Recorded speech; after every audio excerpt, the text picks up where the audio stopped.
September 23rd, meeting of the Board of Selectmen. All my colleagues are present on what is our first meeting of the fall, but it feels awfully like summer today, and I'm not complaining about it, so I hope you all had a good day, and thanks for joining us. Could you please join me in the Pledge of Allegiance? I pledge allegiance to the flag of the United States of America and to the republic for which it stands, one nation, under God, indivisible, with liberty and justice for all. We are not coming from executive session. We were advised by council to postpone, so we will postpone that meeting, and we'll move right along into the rest of our meeting here this evening. We do have transmitting of treasury warrants, 11, 11A, 12, and 12A. Do we have any motions? So moved. Thank you. Motion's made. Seconded. Any discussion? Seeing none. All in favor? It's unanimous. Thank you. We do not have any minutes to approve, so we will move right into our first appointment, 7 o'clock appointment. Please forgive me. I'll do the very best I can to pronounce your name correctly. I apologize in advance, but Mr. Sohan Sani, is that correct? Welcome. If you would like to come on up and maybe introduce who you have with us. Mr. McCoy.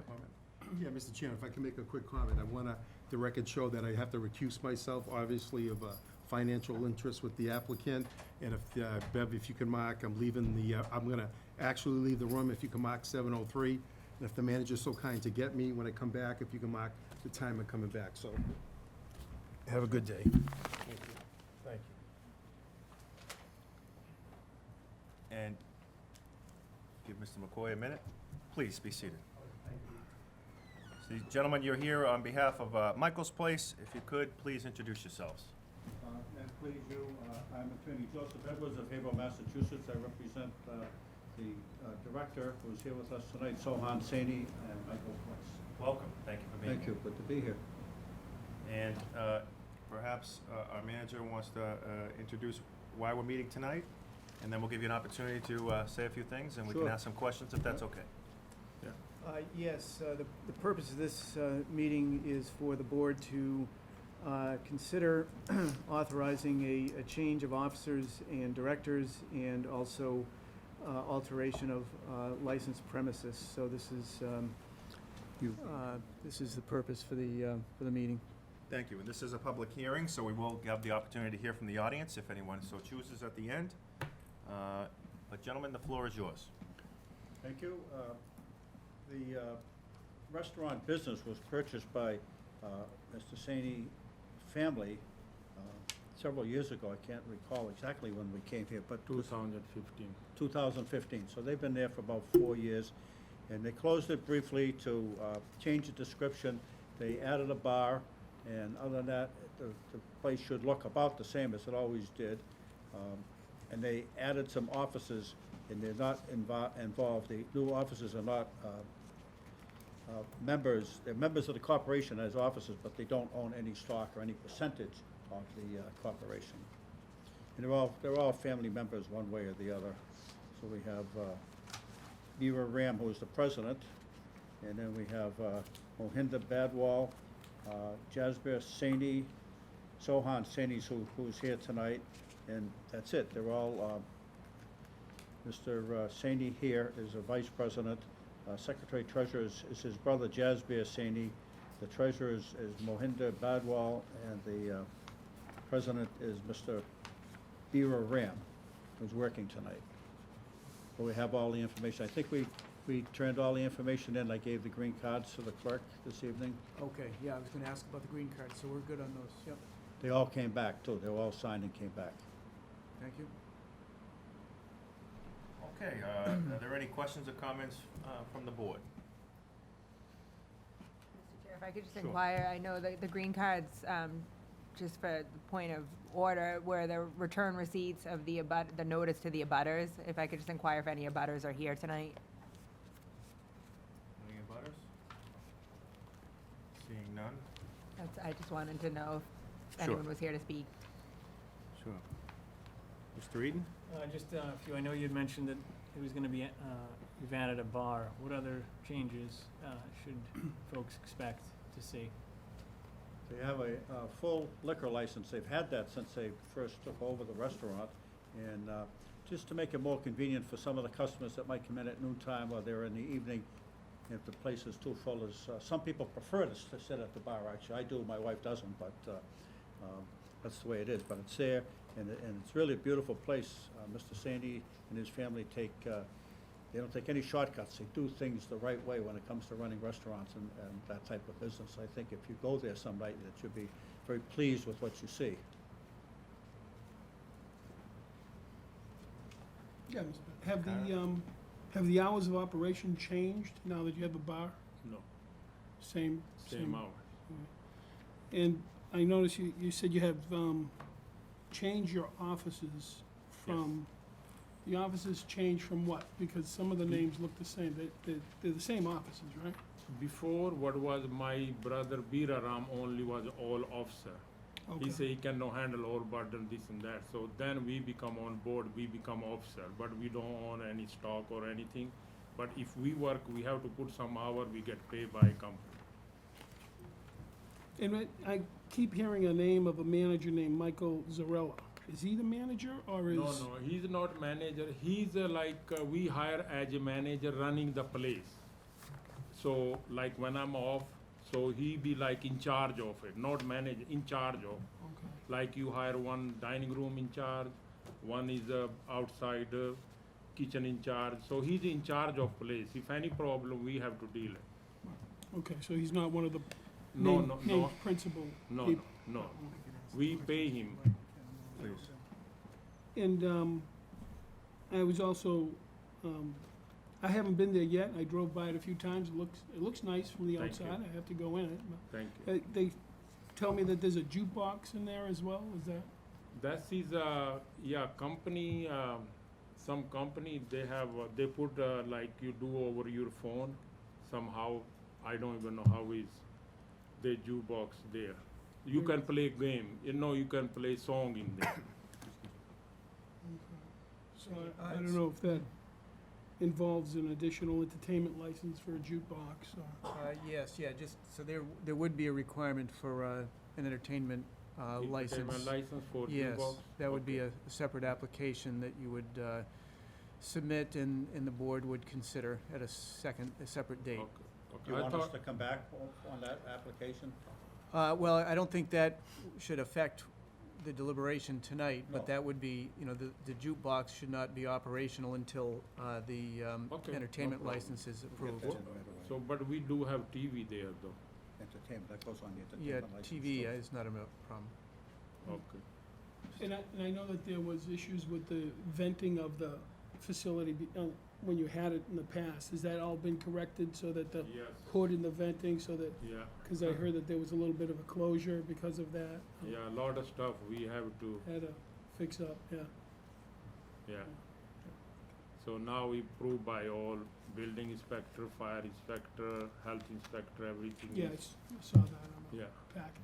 yeah, because was a lot of stuff missing there, hand sank, mop sank, veggie sank, I have to put everything. We won't tell the old owner that there was a lot of stuff missing. He should be putting there before even we take over. Yeah. Thank you. Yeah, I'm all set. Thank you, Mr. Bailey. Mr. Manager, do you have anything you want to add? Yeah, so I just want to confirm, who is the manager of the business? Bira Ram. He's my younger brother. Okay. And you said, how many hours a week is the restaurant open? Restaurant open from 11 to 11. But Monday to Thursday we close 10 o'clock. Friday, Okay. Saturday we open 11 to 11. Okay, and how many hours a week is Vera Ram present on site? Probably about 35, around 35, 37. It's depend on shifts, Because 35. sometime I take over shift, sometime because we cannot be two manager. If we had two, then we cover every shift, but If he you think cannot it's- work 12 hour, If you think it's necessary, he can move his hours up a little more than that. Well, yeah, But you don't Certainly, want the what- manager needs to be on the premises, you know, a substantial or substantive amount of time. So if Right. it's 11 to 11, is it 7 days a week? Yes. Except for Thursday being 11 to 10? No, Sunday to Thursday, 11 to 10. And then Friday, Saturday, 11 to 11.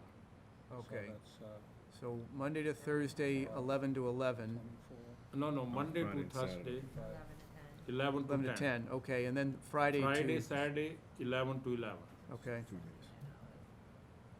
all right, so we're talking, 11 hours for 4 days, and, yeah, so I would think if there's 79 hours of operation, that the manager, you know, should be there at least 45 hours a week. we can arrange that. Yeah. We can arrange that. 45-hour week.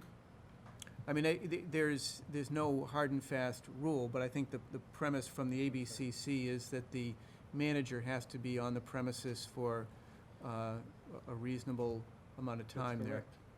That's correct. The ABCC doesn't have any indication about that, how many hours they want someone to be there, but you're right, if emergencies come up and things like that. We do have what we call assistant type of managers, like an assistant manager at McDonald's or something. They don't have any, they just know who to call if an emergency comes up. Right. Situations like that.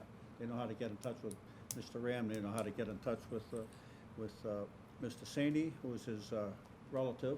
People take vacations once in a while, not often, but once in a while we all take a vacation. Right, right. Not enough, but we take them.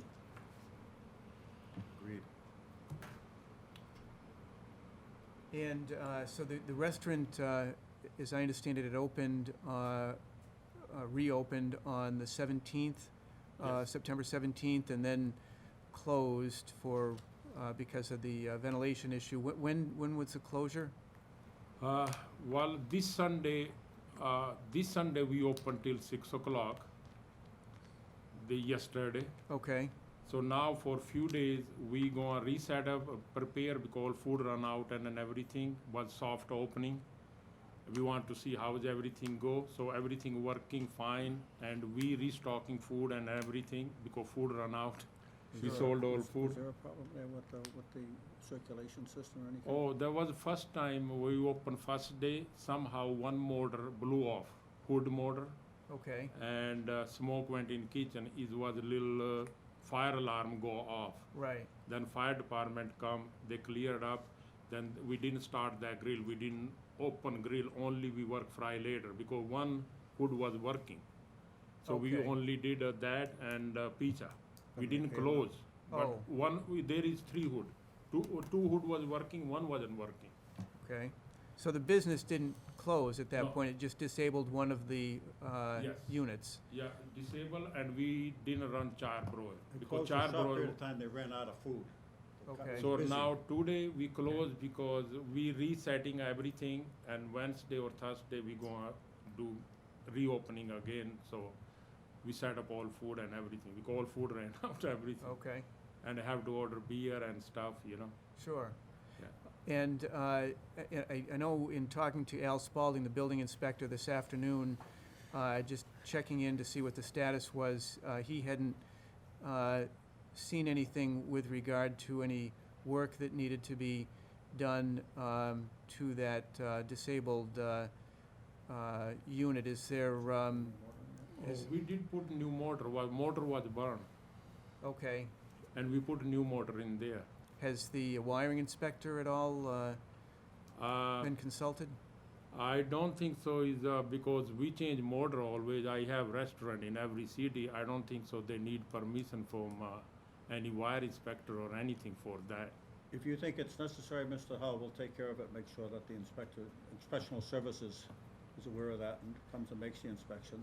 Yes, I think that, just to confirm that there's no, So when motor burned, he changed motor. That So I company. just call the inspector tomorrow and have him go Yeah, take a he look can- at it. yeah, I would Fire suggest that department maybe. you We can call, call fire department maybe. well, call the building inspector tomorrow, Al Spalding, and just advise him what took place, and then he will determine whether or not that the unit needs to be inspected. Okay. Anything else, Mr. Hone? There was, is the business establishment still Michael's Place? There's some suggestion that it has changed to Michael's Place Bar and Grill? No. So We it have is, Michael Place Restaurant. okay, That's how it was before. It's same. You see sign outside, we put new sign. Spend good money. If you drive by, you gonna see Michael Place Restaurant. okay. We changed the sign, yeah. Okay. And in terms of the, just, again, to be mindful of the rules and regulations that the Board of Selectmen have,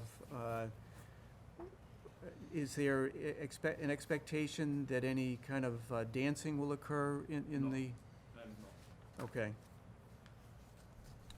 I think that's all I have. Thank you.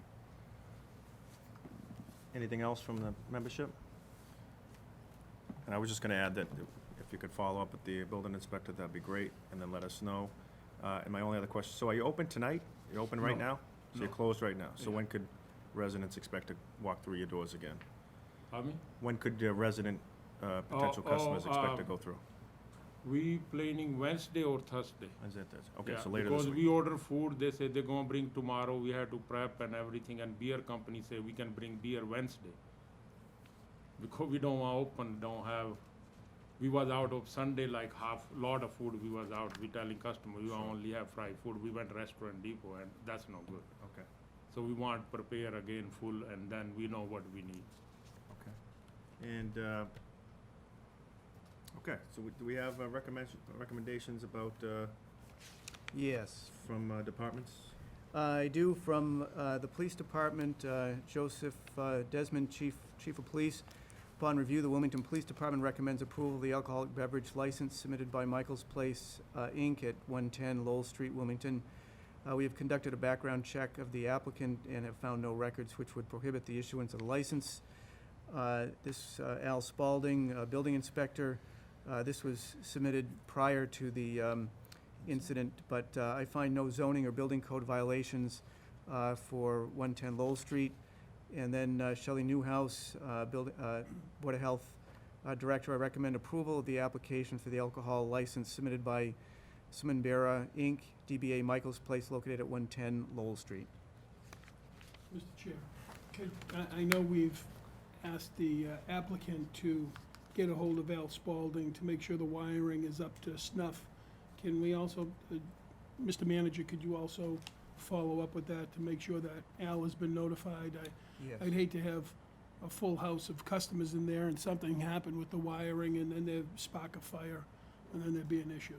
Sure. Absolutely. So will we have, why don't we have Mr. Spalding reach out to them first thing in the morning if we can? Will do. Thank you.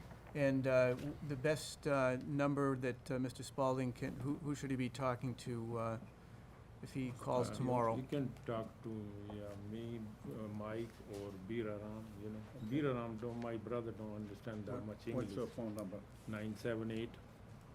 978-457-4055, and my name Sohan Sani.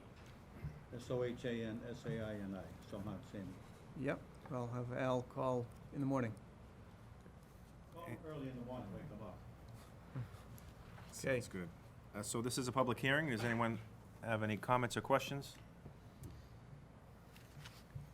Seeing none, we have, should we take a vote to close the public hearing? So moved. Second. Motion's been made and seconded. Any discussion? All in favor? That's 4 in favor and 1 abstention. So that closes the public hearing. So gentlemen, thank you for being here. Is there anything you'd like to add at the end here? No, thank you. Okay, we wish you well. Thank you very much, sir. Thank you very much. Thank you very much. And, excuse me, before you leave, you're here for a vote. We ought to give you one. My mistake. Anyone like to make a motion for the change of officers? Make a motion to approve the application. Thank you, Mr. Eaton. Is there a Second. second by Mrs. O'Mahony? Any discussion? Seeing none, All in favor? 4 in favor, 1 abstained. Thank you very much. Thank you. Thank you, sir. Thank you. Good luck.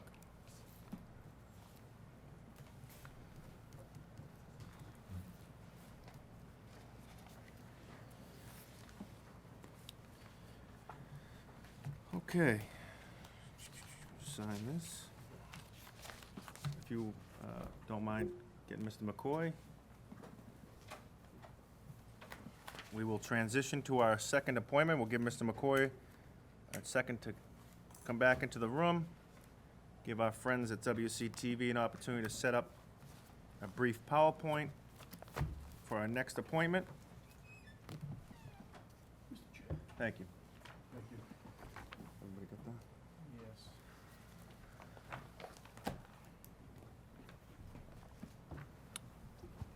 that? Yes. Okay, we will call for our second appointment. 7:20 appointment is with Andrew Shabin, who is the CEO of Princeton Property Management Incorporated. Please come forward.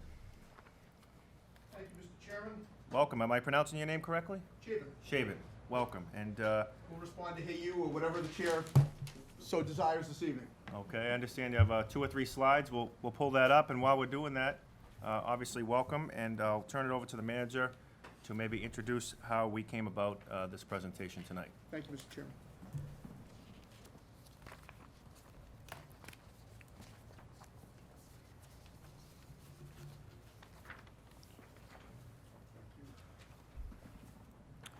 Thank you.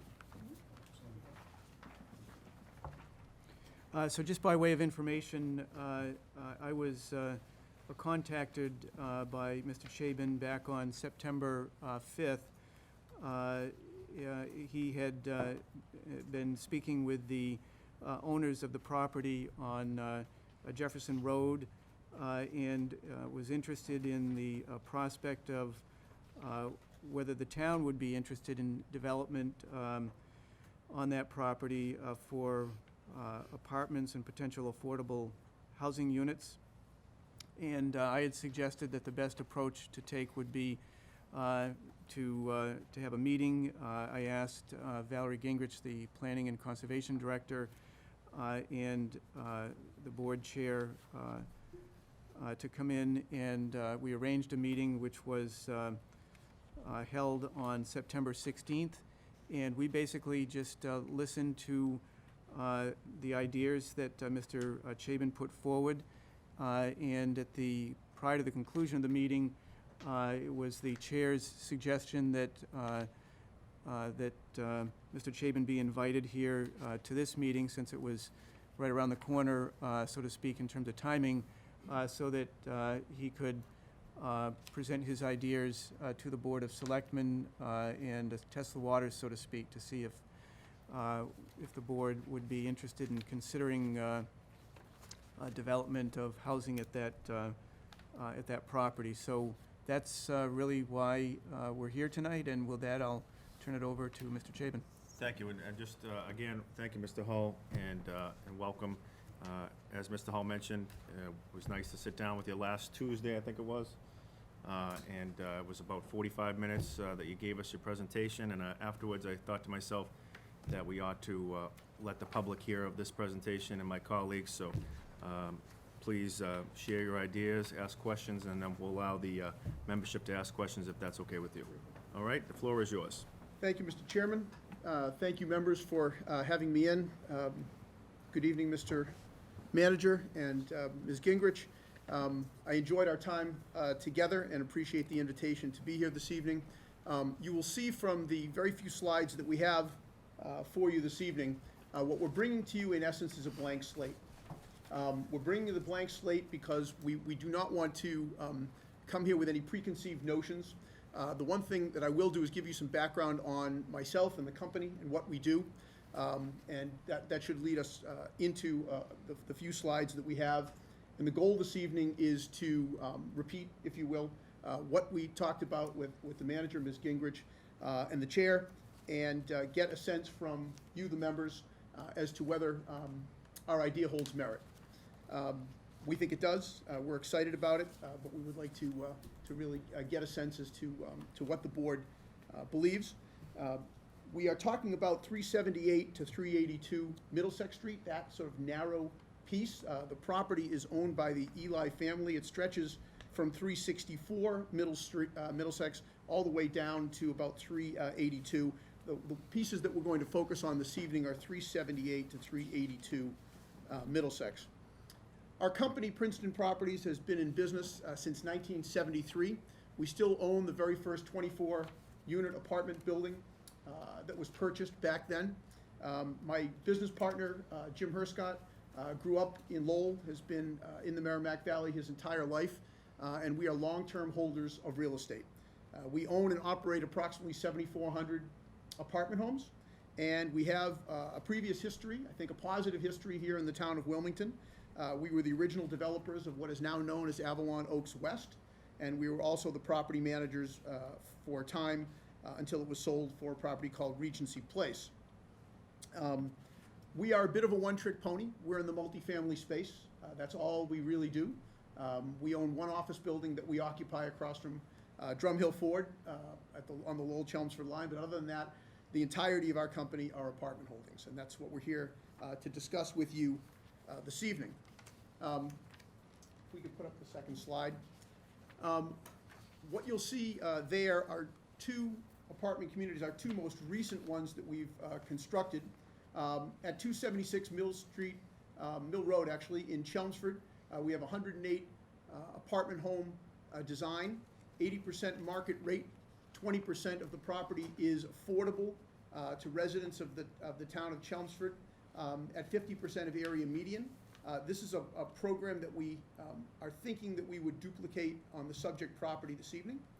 We also have another property that's in construction at the moment. Will open October 17th in North Andover across from the Butcher Boy Plaza, and that's 192 apartment homes of 100% market rate. I have also shared the one previous in the town of Westford. We built 200 units there, also under the 80-20 at 50 program. I've shared all three of the links to those properties with the manager. I'm more than happy to share any of those with the members. Certainly each of these are visible on our website at princetonproperties.com. We're familiar with the previous, we can get to the next slide. We're familiar with the previous iteration of a proposed development for upwards of 285 apartment homes, and I believe that there were several other iterations and attempts on this parcel and other surrounding parcels in the past. In fairness, we looked at this parcel when that was put under agreement and saw a significantly smaller apartment development there. The land sellers did exactly what I would have done if someone had come to us and offered to make an attempt to do twice as many apartment homes as we felt was appropriate on this site. We understand that sort of did not materialize, and so we have come back and had a conversation with the land seller and talked about an apartment community of less than half that size. We're talking about an apartment community of roughly 120 apartment homes. We would like to do this under the local initiative petition, under the Chapter 40B statute, but we would only do this as a local initiative petition, and we would like to do this in conjunction and in partnership with the town through the Board of Selectmen before we were to approach the Zoning Board of Appeals.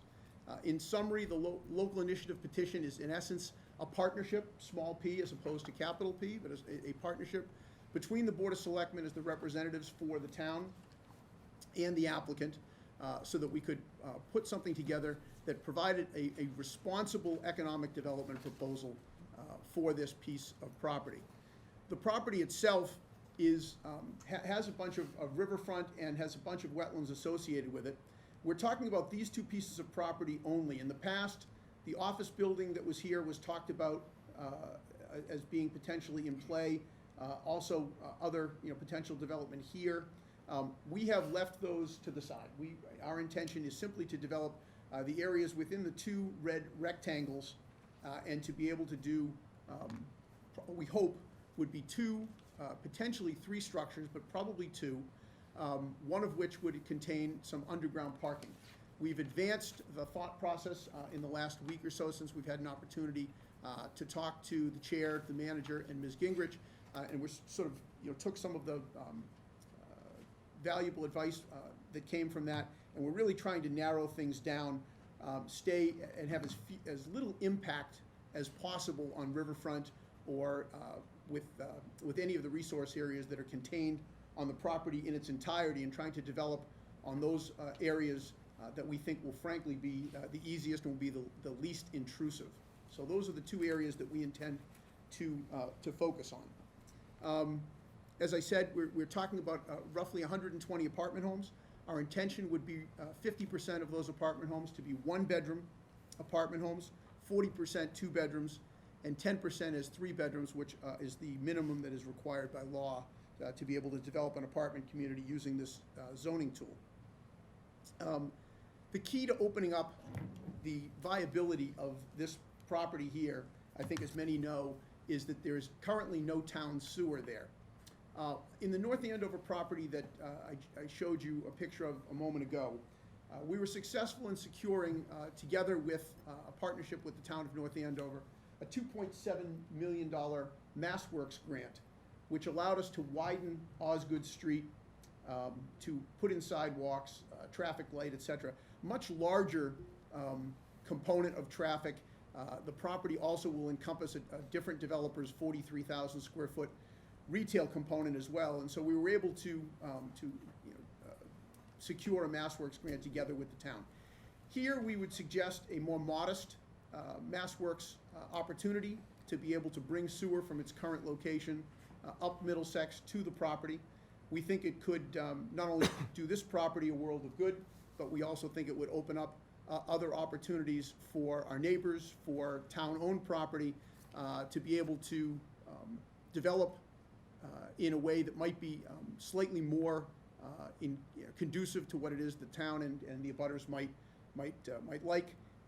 The sewer, I think, gives very positive opportunities for development within that roughly third to half a mile that we would need to bring the sewer there, and our intention would be that if the board saw fit that this proposal made sense, that we would want to partner with the town, similar to what we did in North Andover, and apply for a MassWorks grant to be able to provide the sewer.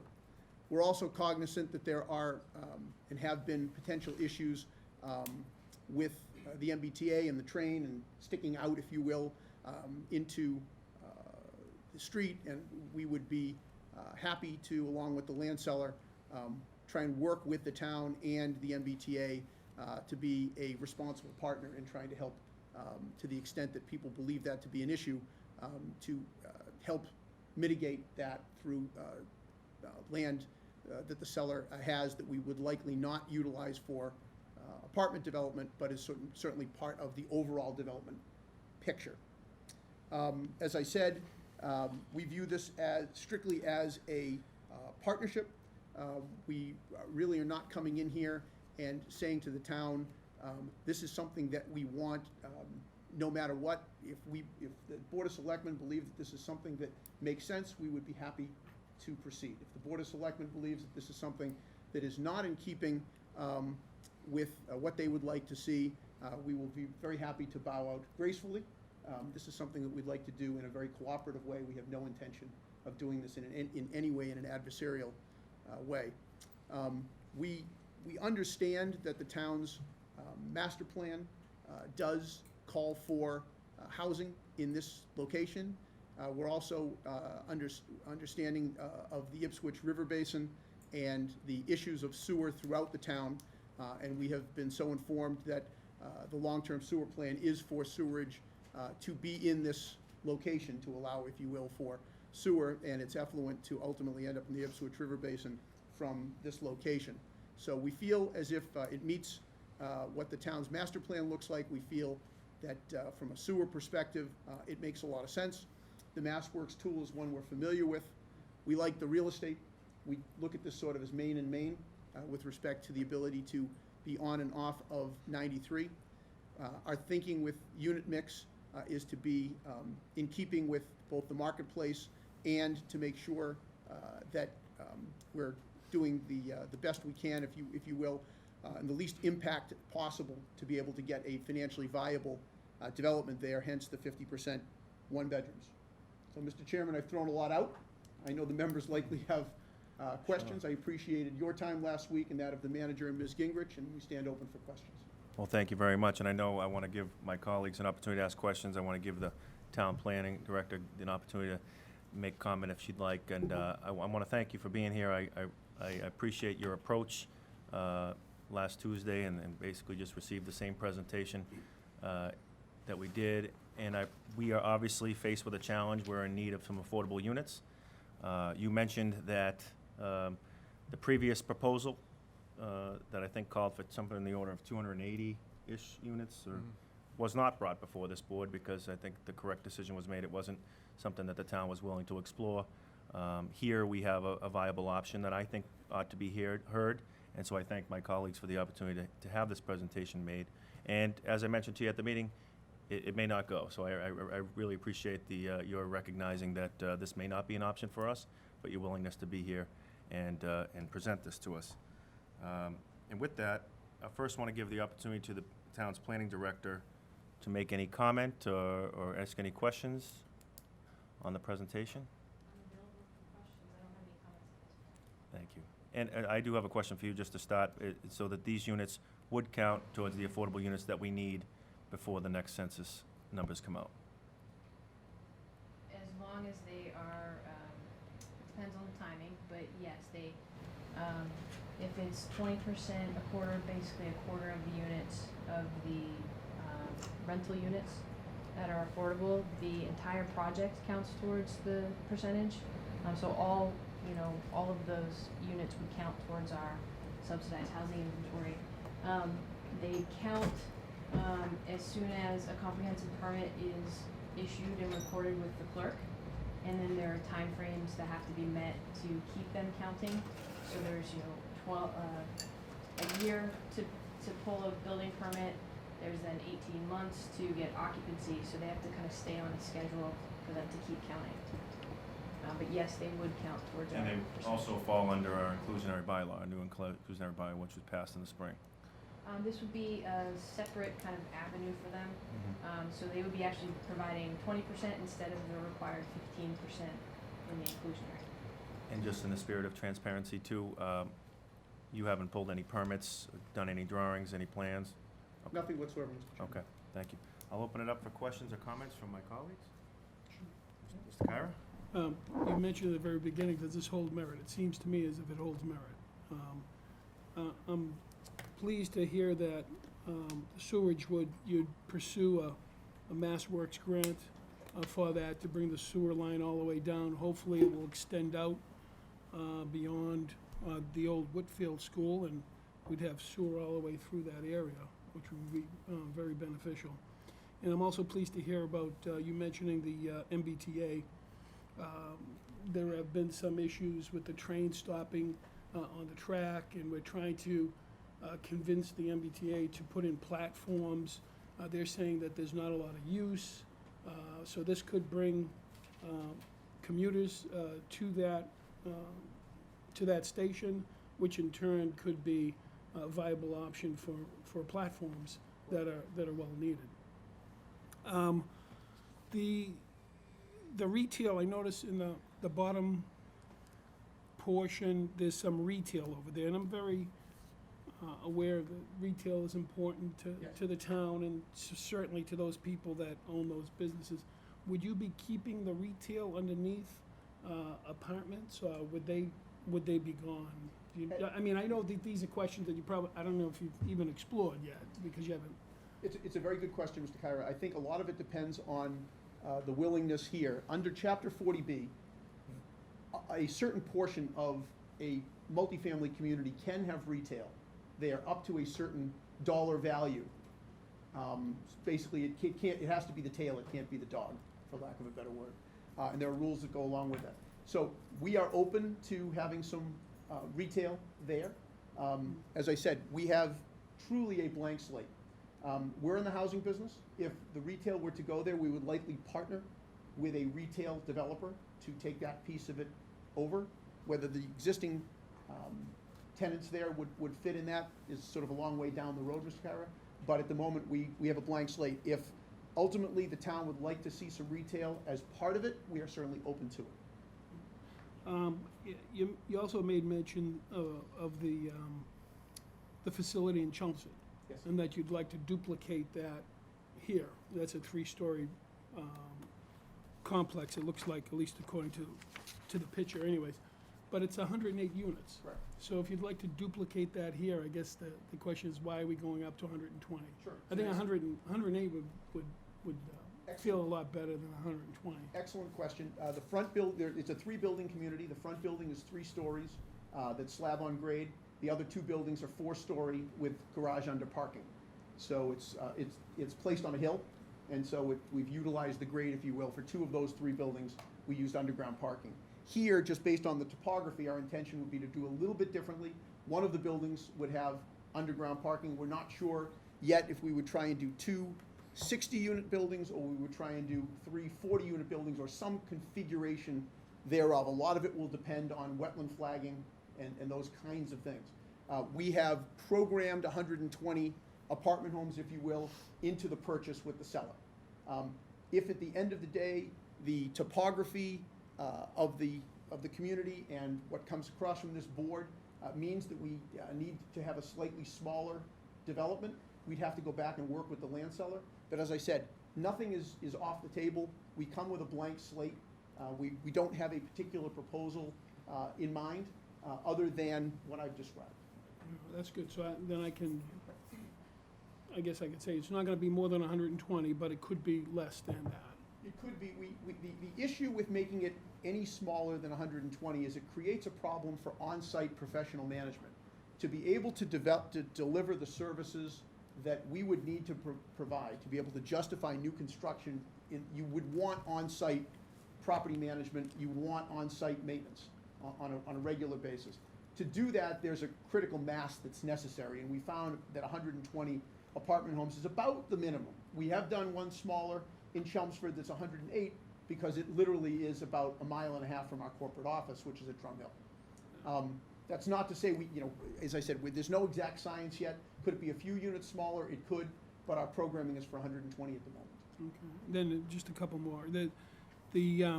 And this is probably a question you can't answer, so I don't know why I'm asking, but the land in the back, do you envision structures on both of those properties, or is the one in the back a recreational? Are you gonna have a recreational complex for the individuals that are renting at this facility? Great question.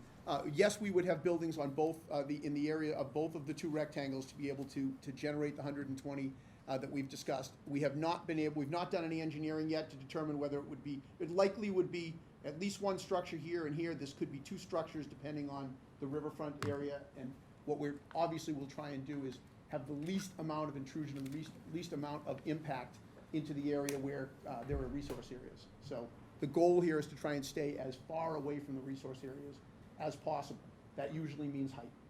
So the goal here is to try and minimize intrusion into the resource areas as much as possible, into the buffer zone, I should say, of the resource areas, and be able to go with a 4-story wood frame construction. That's the current thinking. In terms of amenities, we've not programmed amenities, but I can tell you we've never developed a community without an outdoor pool. We've never developed a community without a clubhouse that has fitness facilities. And because so many people today, especially in the 93 corridor, are working for companies that are global and that their time zones are different, we have actually programmed into the clubhouse areas where those folks can go, not wake up their roommate, their families, whatever it might be, and be able to work in those 24/7 and have access to something like that. So those are the 3 amenities that I'm quite sure, Mr. Kyra, that we would place in here. As to others, it really all depends on ultimately what the topography allows us to do and what else we could do. There's some wonderful natural features there, so I'm thinking maybe some walking trails or something along those lines, to the extent that the Conservation Commission is willing. So, but we have not reached that stage yet. And just one more question, if I may. So 20% of the units will be affordable. We're talking roughly 24 units there if you're going to 120. Hopefully a little smaller, but So is that all designated for Wilmington residents? Is that what I heard you say? Mr. Ca- I'm not- Thank you for bringing that up. In the initial lease-up, the affordable homes, 70% of that 20% of the affordable component are reserved for whatever it is that the zoning board of appeals, and I would assume the board of selectmen will have an opinion there as well, will be reserved for Wilmington preference. And Wilmington preference can be defined a lot of different ways. It can be sons and daughters of those who own property in the town. It can be town residents. It can be town employees. There are a lot of different ways, and we will work with town council to be able to create the definition that the town fathers would like to see developed. But 70% of that affordable group will go for Wilmington preference. Thank you. Thank you for being here. Thanks for your presentation. Very Thank you, good. Mr. Carroll. Very Mr. good. Kara, thank you, because you reminded me, the very first question I asked you, if you recall last Tuesday, was, are you willing to go lower? And you did explain the reasoning for the 108 at the Chelmsford location, so. Mr. McCoy? Thank you, Mr. Chairman. Just a couple of quick questions and some commentary. I know it's inevitable that we're gonna be seeing these type of developments, and I understand, we work with a friendly 40B or we don't. And I believe the 2020 census, is that in yet, by any chance or not? Stock, I think we're under 100, that 10%, where we took an educated guess that by the 2020, we're gonna be under 100, below the 10%, so we need at least, I thought 70 or 80 units we were talking. And that's an estimate. Yeah, and I get that. Now, let me ask you this, if you're putting these 120 apartments, like we do at Metro and obviously Avalon, Yes. that goes towards our 10% stock, right? 100% of it does, So yes. in other words, if we do support this kind of a development, that the 120 units would go towards the affordable, so that would bring us over the threshold, over the 10%, I would assume. That is correct. Because we're gonna be seeing a lot of these type of developments come around town. So are you looking for a support from the board here tonight? I think this is just introduct, This is just a presentation. all right, that's, yeah. My intention, Mr. McCoy, is to bring it before the board Yeah. and have the board give us feedback. If that feedback is this evening, that's wonderful. If that feedback is after consultation, that's fine. This is not a sprint. No, I None of appreciate these- it. none of these are. No, I appreciate it's informational, and Yes. I get that. And I understand what you're trying to do, and I'll talk about the MBTA in a second. So if you are able to put this development here, you're talking about 120 units. Now, there's gonna be also what, availability of retail space as well in that area that you were talking about a moment ago? Because before you go there, Jeff, I remember, was it back in July 2018 or 2017, that I thought a member of the Eli family with somebody else came and talked to you about this, and they were talking a couple hundred condos, and they were talking about like a 35,000 square foot commercial retail space. That There was a prior conversation about potential development, that's correct, and I think that was, the development was much more intense than is being proposed here. I think it had contemplated removing the building in the back there, which has the credit union, some other offices, as well as removing the building on Route 62. All right, I understand, it's quite different. And, and if you got the blessing of the town, obviously you look at 120 units, your best educated guess. Now, obviously, there's more area for future development from what you're saying. Do you have an idea what the cap would be on something like that? I certainly cannot speak for the family. I believe that this area here seems to cry out for some sort of retail development. Selfishly, as an apartment developer owner, I'd love to see a coffee drive-through or something along the lines of that. Right. But that area sort of cries out to me as being a retail potential. The office building had been talked about in previous proposals as going away. We have had conversations with the family about that staying. So I don't believe that they're talking about taking that down. So I think ultimately this area could be developed. I don't believe that this area is open for development. There's a lot of sort of upland back here, but there's a lot of wetland between here and there. And frankly, we made the determination when we looked at this a while ago, and now that we're looking at it again, that we really wanted to focus on what we would call the path of least resistance, which would be these two rectangles. And just be another second, Mr. Chairman. I mean, I noticed earlier where the parking is on the bottom left, you talked about, maybe you'd do something for relative to have some parking for people to take the train. I mean, I do serve on the MBTA Advisory Board, and I did go to the last meeting, and I said, I think our biggest, number one priority as far as the train is some type of station in North Wilmington. We really need to do something in that area. So you're willing to do something relative to the area, that we'd have parking, additional parking for the train. We have had conversations with the seller and let them know that was a very strong likelihood that if this proposal were to advance, Yeah. that would certainly be one of the issues on the table. Right. The seller is willing to work with us and ultimately with the town to achieve a solution. All right, I'm all ears right now. I'm just, obviously appreciate you coming here, so that's something to digest, but my other big concern would be, I'd like to get some hard numbers relative to retail, because if you're gonna put 120 units, you know, if we give you the blessing of the town to do that, and then we look up, out our window one morning, we see a 30,000 square foot commercial building, you know, with all kinds of retail, and I get that. I mean, I understand, you know, what's happening out in that area, and I don't blame folks that develop the property, I get that. Other concerns is Textron and other facilities that there's ample acreage, and we don't know what's happening out there. But I would rather see a friendly 40B as opposed to a nasty 40B, but there's a little give and take here as well. Without But question. I would love to see, thank you, Mr. Chair, I'd love to see some hard numbers, that if you did get the 120, what kind of retail? I'd like to know that, because I wouldn't want to get into a marriage not understanding. Would you the whole like to see thing. retail, Mr. McCoy, there? Or I'm just all ears, I don't know, I mean, Our- I would hate to Our see. intention, our option A would be not to put retail there. Right. We'd like to keep it as simple as possible. Option A would be to put apartment homes there. If the town would like to see some level of mixed use, we're open to it, but our first option, given sort of what we do for a living and what we see as the right, if you will, the right development at the right time here, is for apartment homes. Yeah, and I'd hate to see, you know, I know Rick's Barber Shop and the other pizza joint, which is a great place, you know, obviously with the retail stores, but let's say we didn't do the retail for the moment. How many units would you put out there? Would you commit to the 120, or would you end up putting more? No, 120, You'd put 120 in without any retail? correct. You would. All right, just food for thought, I guess. Thank you, Mr. Chairman, I appreciate that. Mr. Reed? Just a few, first, I did want to thank you, Mr. Chair and Mr. Hull, for putting this on the agenda. We're all learning about this for the first time, as with the folks in the audience and at home. So I do appreciate the gesture of transparency and open governance. So I do want to thank the two of you. Now, this is to either Ms. Gingrich or to you, Mr. Chabon. Ms. Gingrich, if I heard you correctly, the number of affordable units would need to be a quarter for the entire number of units to count towards our affordable housing as calculated by 40B. Is that correct? It would be the 20% with this program that he's talking about. Okay, so the 20% would make the 120 units count Mr. Reed, towards it. let me expand if I might. For a rental program, it's different than a home ownership program. Okay. So you may remember that under home ownership, there's only one program, and that's 25%, a quarter need to be affordable to give you some units toward your subsidized housing inventory.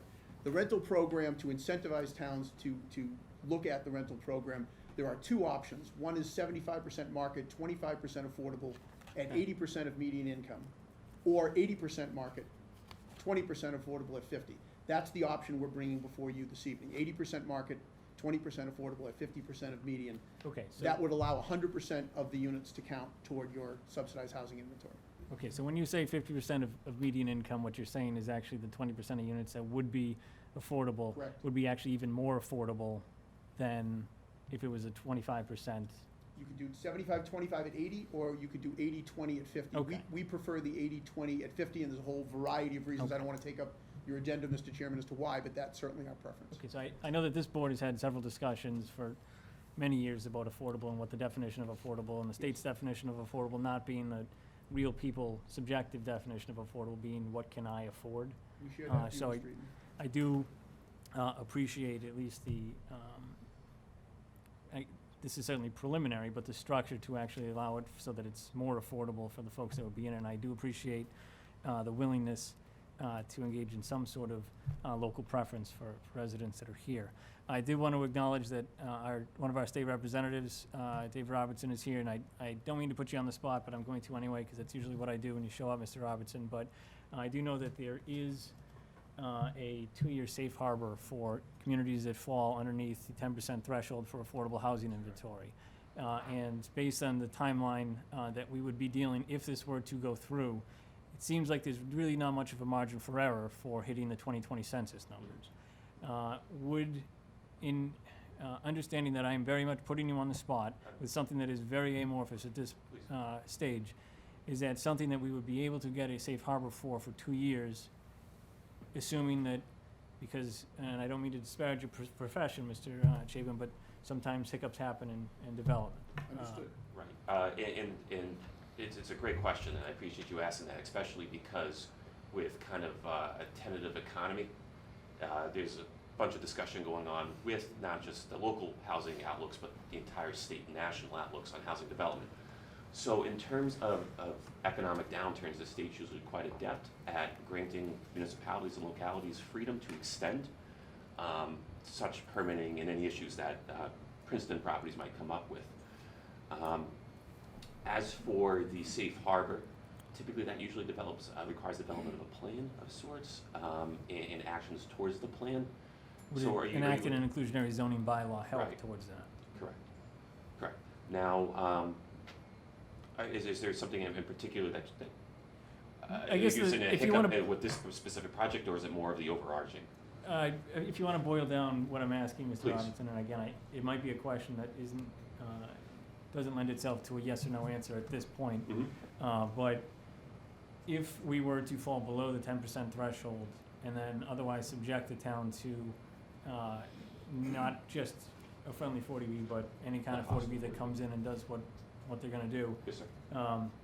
would this project being in the works actually help this town to get a safe harbor so that we can get it up by 2022? Yes, I believe so, because in the case, there was a similar development in Tewksbury not too long ago.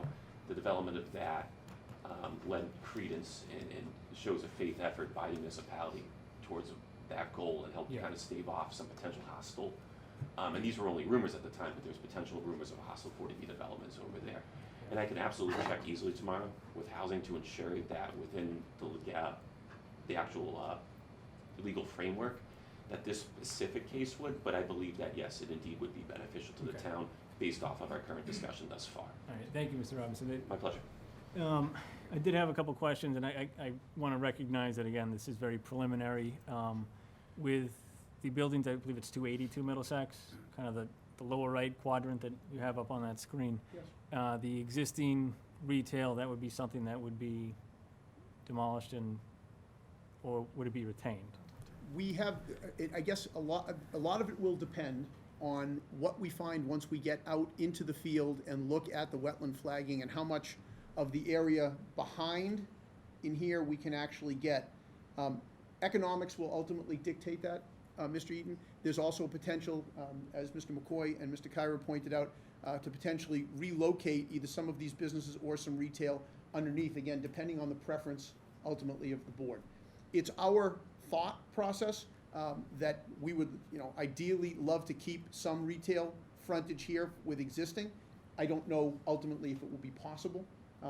If this is something that the town believes has merit, then we're prepared to roll up our sleeves, bring in the engineers and the architects, and come back with a much more defined proposal. But as I told the chair and the manager and Ms. Gingrich, we did not want to come here with any preconceived notions, because I think that would make an assumption that was not appropriate. Okay, I did want to ask you about parking, because I know you said that underground parking, and you're abutting a river, and I would imagine that the water table is not too deep. So is that, and again, you've got a lot of research to do to make this happen, but, and this is not my field of expertise, but how would you do that? We've done it more often than I care to elaborate on. There is no such thing as the perfect site that's left. Most have issues of ledge, power lines, wetlands. It's become the norm. It's no longer the anomaly, it's now the norm. So we're used to it. As I stated, if we did 2 buildings, we would likely have to have parking underneath one. If we did 3, we would hope to keep it under 1.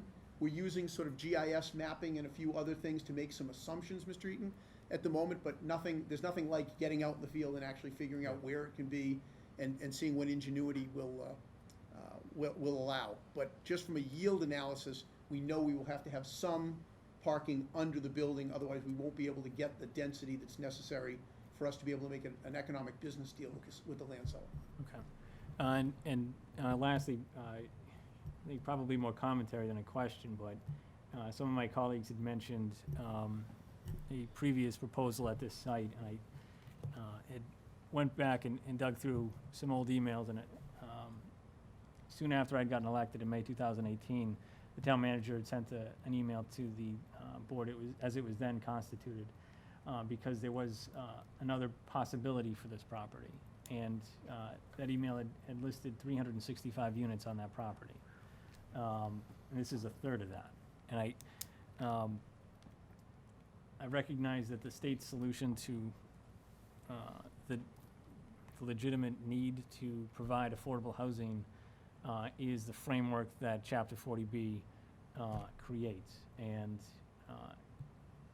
everybody wants to provide affordable housing. The balancing act is where and how you put it. And it's not specific to just the housing issue, but I don't particularly appreciate many efforts by the state to try and put onto municipalities a one-size-fits-all solution.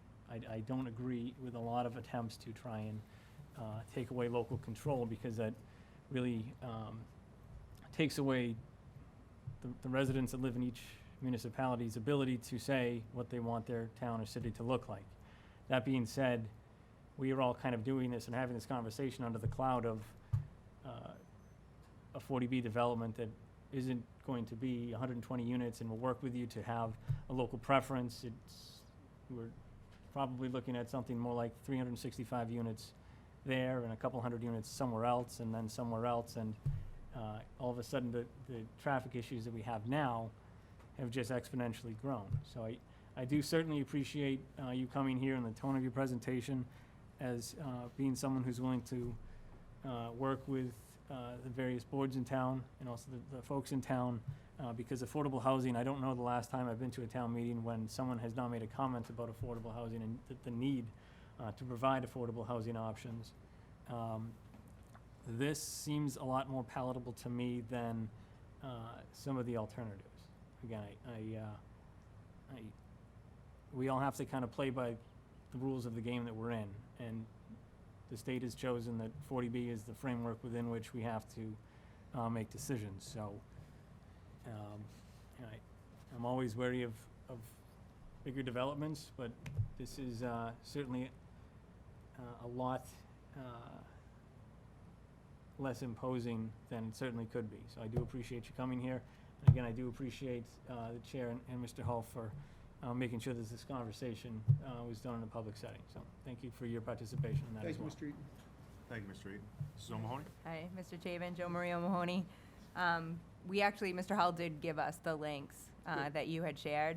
So just, as you probably are aware, other than the people here physically, there's also people at home watching on WCTV. So I think it's important to share with everybody that the 3 properties that were sent to the board as kind of examples of what Mr. Chapin's talking about is the Mill and 3 property in Chelmsford, the Princeton Westford, and the Princeton North Andover. So that's kind of where my data is coming from. So please correct me if I'm misinterpreting the information that I've read about. That's all correct.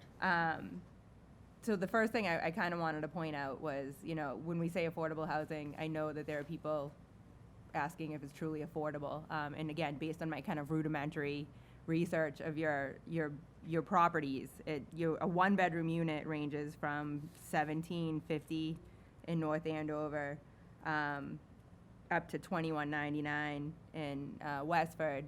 But Westford has this 80-20 at 50%. Yes, it does. So just to kind of, again, clarify what you have on your website, the information you're sharing is that a one-person income, and again, the median might be different because this is based on Westford's area median income.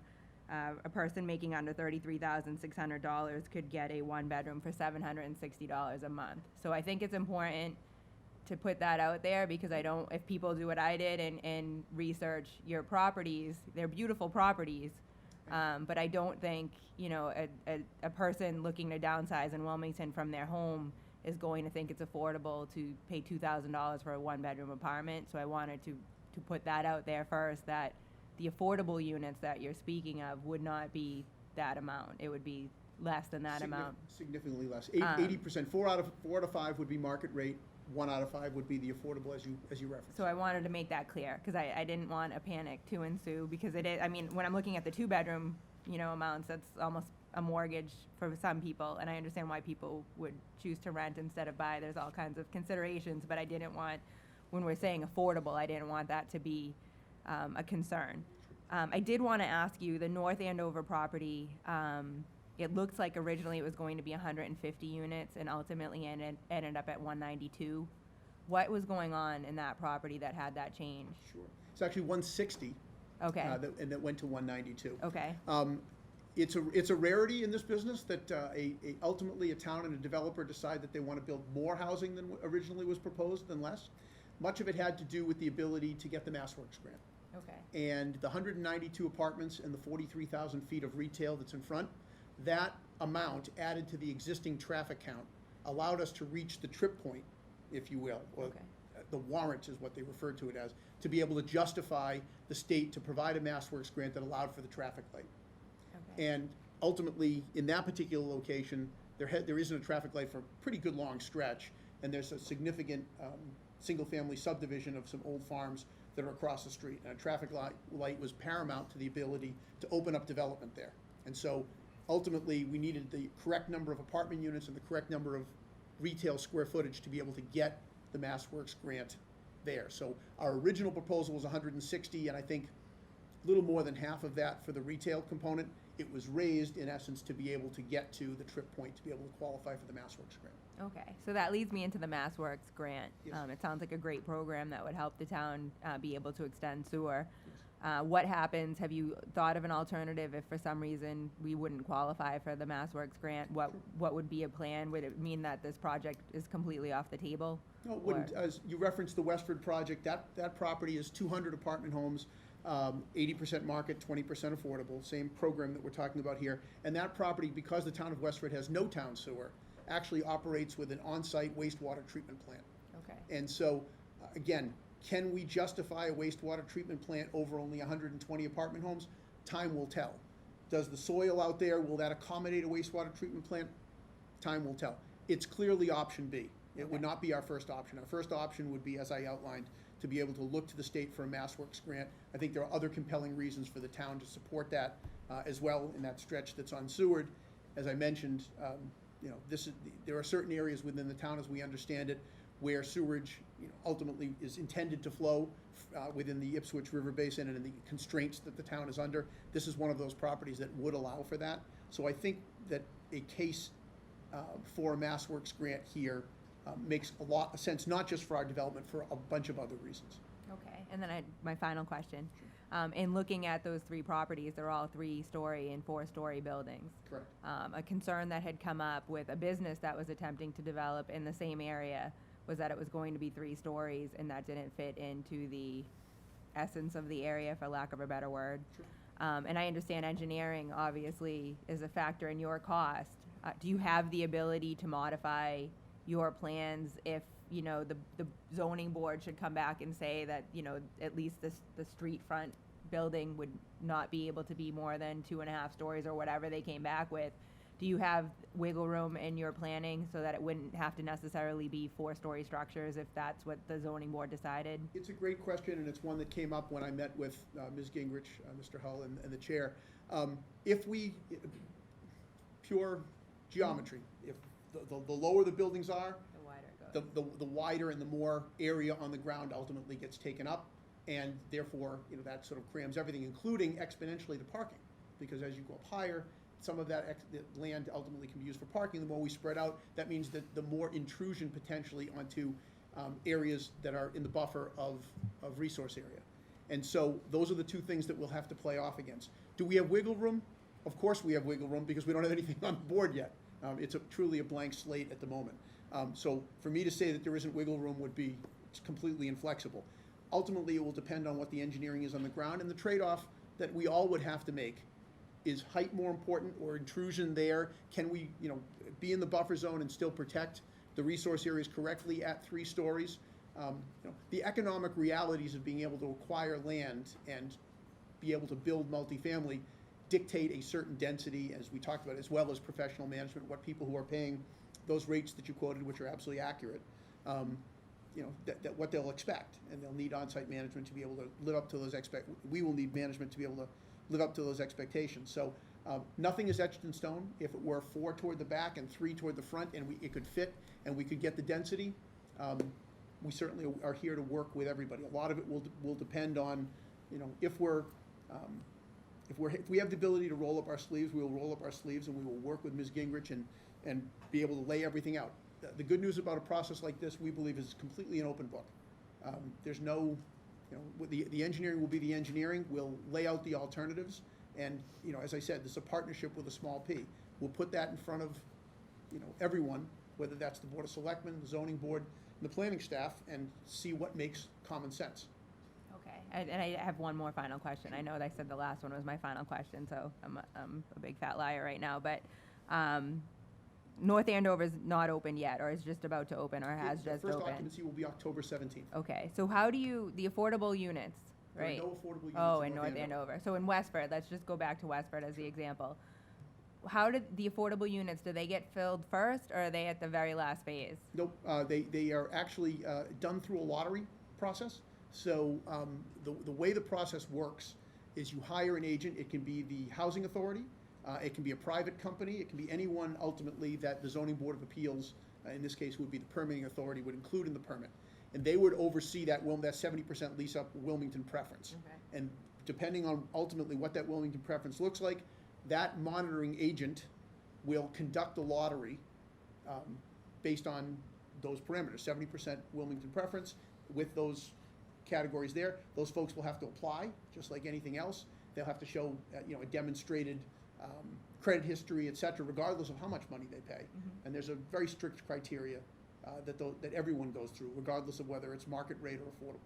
Okay. So that's the rules that would get followed, but all done at the same time. The lottery for the affordable will happen first, Okay. and so that as the units come online, and by the way, the affordable units are completely interspersed throughout. So if you had a 4-story building, you'd have the same number of, proportionally, of the 1 bedrooms, the 2 bedrooms, the 3 bedrooms would be spread out front and back, top and bottom of each of the buildings. Everything is spread proportionally. Okay, thank you.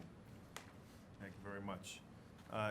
One of the things that didn't come up yet, and I want to talk about it because we talked about it at our meeting last Tuesday, certainly anytime something like this is proposed, questions come up about the impact on schools, right? Sure. And so I know you're proposing potentially, if a project was to be proposed, about 50% 1-bedrooms. Maybe you could talk to us a little bit more like you did at the meeting about who your target audience is. Sure. You mentioned some really high-end units in addition to, being able to have somebody take care of the lawn for you and do the plowing. There was some other high-end stuff that I'm not even familiar with, so. Thanks for bringing that up, Mr. Chairman. Well, 50% 1-bedroom certainly speaks to making an attempt not only to tackle where the marketplace is, but also, the whole issue of impact on schools and development on schools. I would venture to say this. First of all, we would, if we're fortunate enough to be able to move this forward, we would do an impact analysis based on the number of school-age children. The Citizens Housing and Planning Association has a formula, so this is not something that gets made up by the developer or anybody else. You run this through, and we'll tell you, based on the unit mix and the area, roughly how many school-age children are expected to come from a development of this sort. That said, common sense. Take the 1-bedrooms out of it. Take just an average 2-bedroom apartment home. If a 2-bedroom apartment home, by the time this is developed, is in the $2,450 to $2,550 range, it is difficult for me to believe that those with school-age children are going to be paying those rates to be able to come to a community like this in a more, let's call it, urban, congested area of a suburb, and without significant amounts of sort of play area and walkability, if you will, for children. It would seem to me that you could rent a home, single-family home, likely with the same or more number of bedrooms for less money. And so it seems difficult to understand, and our experience has been in a lot of these communities, that you just don't see the number of school-age children even that the formula produces. And unfortunately, the cost of construction is the culprit for that. It's just so expensive today with, we don't need to get into politics or anything else, but the tariffs and cost of construction, we're at full employment, very, very difficult to find labor to be able to construct these, and therefore it becomes very expensive. That cost is ultimately, the cost of rent is ultimately less, is more than what it would cost to rent a single-family home or to buy a single-family home, and ultimately have a mortgage there. So will there be school-age children there? Absolutely. Will it be anywhere near the number that people normally think of when they think of apartments? Not anymore, Mr. Chairman. And also, perhaps some of the advantages for somebody looking to downsize, a Wilmington resident looking to downsize. Could you speak to that? I know you talked about maybe nooks where people could read or conduct business, email, that kind of stuff. Sure. We believe that multifamily is sort of two ends of the barbell. There's the newlyweds and those at the other end who are sort of reaching the end of their thought process of wanting to cut the grass, mow the lawn, take care of the painting, and et cetera. So we really see a target audience at both ends of the barbell. In the middle, those, if you will, families really don't tend to we don't really see very much demand at this price point for that. We do see the younger folks. I will tell you that in Chelmsford, the one-bedrooms sort of flew off the shelf. We had to raise the rent on the one-bedrooms fairly significantly during the lease-up. We couldn't keep many of them on the shelf. So there's an awful lot of demand for that. You're not going to do that here? I can't promise that, Mr. Chairman. All right. We really believe that there's a significant demand today for younger folks. They want new. They want the amenities that Mr. McCoy and Mr. Kyra mentioned. They want those kind of things, and our intention is to tailor it for that end, as well as those who are current Wilmington residents. There's an awful lot of people that want a presence and remain here. They have children here, they have grandchildren here. They may not want to be here 12 months a year, and so this does allow for that. It's an expensive option, don't get me wrong, but there is more demand for that end of the barbell than one would normally be led to believe. Sure. Yeah, and I appreciate you bringing up the local preference, because we hear that a lot, that there's folks that want to downsize, seniors that want to downsize, and there's a lot of people who want to be able to have an option for their kids to continue to live here in Wilmington where they grew up. So I want to give the manager an opportunity to ask questions or make comment, if you have any. Just a couple of questions. To be clear, would it be the expectation in terms of property that Princeton would be looking to purchase, to acquire both of these rectangles and the piece that's on the other side of the paved area? Or if you could just clarify the pieces of property that that Princeton would be seeking to acquire. Very good question. We have sort of a flexible arrangement at the moment with the land seller. A lot of it depends on ultimately what the engineering can produce. The intention is to only try and develop in these two rectangles if possible. We intend to try and leave this area for the family to be able to develop something else in the future.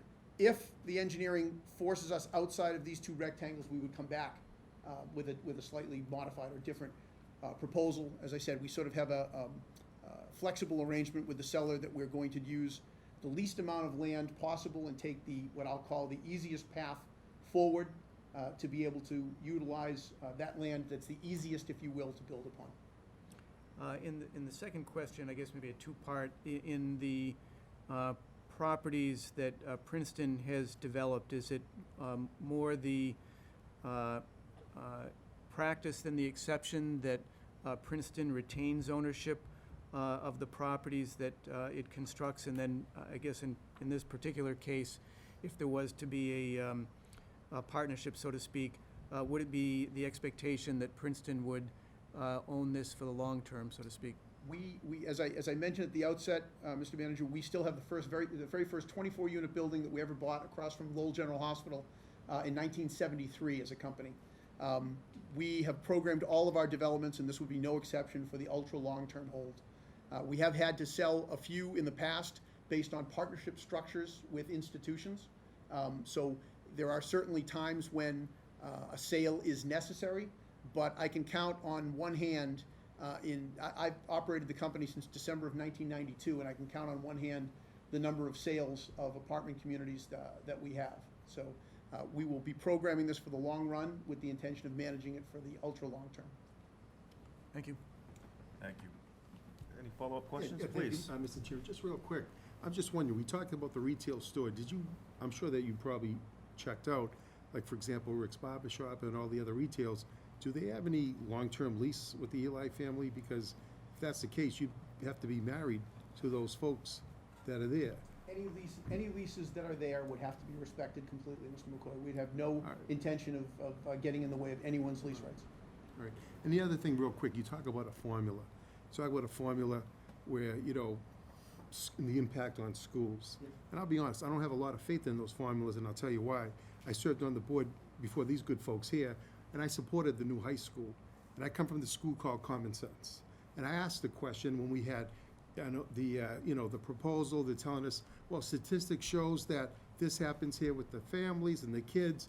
And I went to school in the 70s, and the old high school, I think it was like maybe 1,100 seats, but the new high school is under 1,000 seats. It's like 900 and something. And from what I understand, we spent all this money on this beautiful school, but we're 96 seats away from full capacity.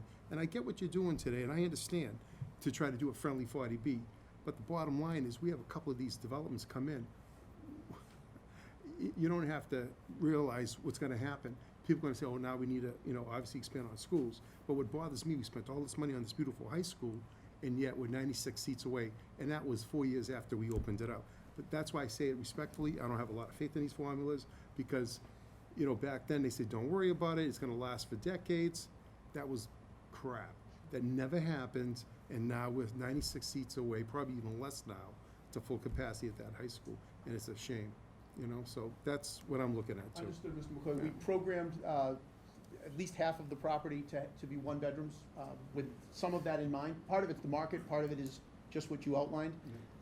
We're also cognizant, if you will, of what I'll call the baby bust that is coming forward. I mean, coming out of the recession, we're starting to see it with colleges and universities and small institutions like that becoming very concerned and alarmed about the number of school-age children that are out there. That has dropped fairly precipitously coming out of the recession. So we're cognizant of that. We're programming our long-term hold real estate based on that, and it's one of the reasons we're programming 50% one bedrooms here. All right, thank you, Mr. Chairman. Certainly a good point, and although numbers are down in all schools in this area, certainly that won't be the case forever, so. Well, everything changes. Are there any other follow-up questions? I do want to thank you. I really appreciate your approach that you've taken here this evening and the last Tuesday when we met.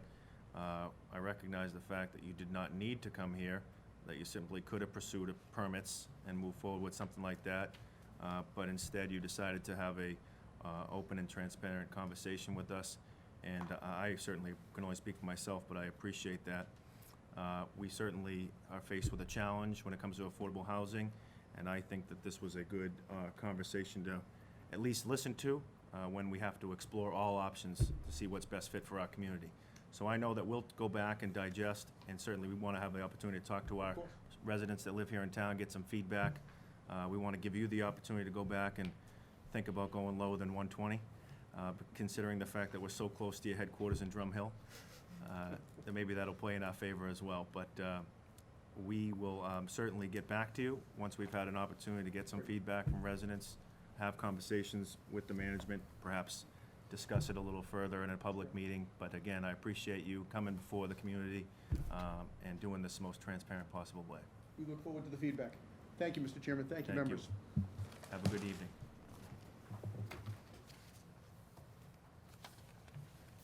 Okay. Mr. Hall, we will move to communications. Yes, first item under communications, correspondence from Deputy Fire Chief Bill Kavanaugh with regard to a SAFER grant that the town received. This is a fire and emergency response grant issued by the Federal Emergency Agency, FEMA, and it is for $1.5 million, and it is a grant to cover a portion of the costs associated with the expansion in staffing at the fire department. You'll recall town meeting approval of 8 additional positions. This would cover 75% of the cost of salary and benefits for the first 2 years, and then 35% rather for the third year. So I think this is very good news for us. This is going to be on a reimbursement basis. I think this is great news, certainly considering the fact that we just approved the hiring of more firefighters, and this is a huge, huge plus for the town. So certainly want to thank those who were involved in seeking this grant. I know Deputy Chief Kavanaugh was involved, I'm sure other people in the fire office and your office as well. So really appreciate the pursuing this. I know it took some time. There was a lot of research that went into it. There were other applicants for this grant. We were fortunate enough to get it, and this is a huge, huge plus for our community, so thank you. Absolutely. So, the conversations took place back in February with Chief Joe McMahon and Deputy Chief Bill Kavanaugh. Bill really did the bulk of the legwork on this. A number of communities are seeking these grants. There have been some communities, in fact, Stoneham, I believe, is a community in the area that received this grant, so they're highly competitive. Thank you. And I would just add that this is the type of grant that I wouldn't even imagine existed, and so I really applaud you and your management team of trying to seek out these, and I would encourage you to continue to do so. Next, under correspondence, is notice from RMLD regarding an open house. This is an annual event happening on Thursday, October 10th, from 3 to 6 p.m. Rain date on October 17th. They're celebrating their 125th years of service. It's at 218 Ash Street in Reading. There'll be educational information, bucket truck rides, a whole slew of different activities going on, plug-in electric car showcases. Again, that's October 10th. Right.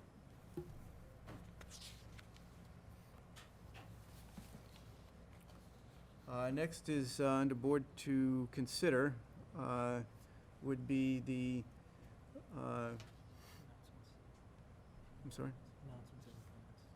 Oh, I'm sorry, yep, under communications. So we have Chairman Bendel's announcement on appointment for the Bylaw Study Committee.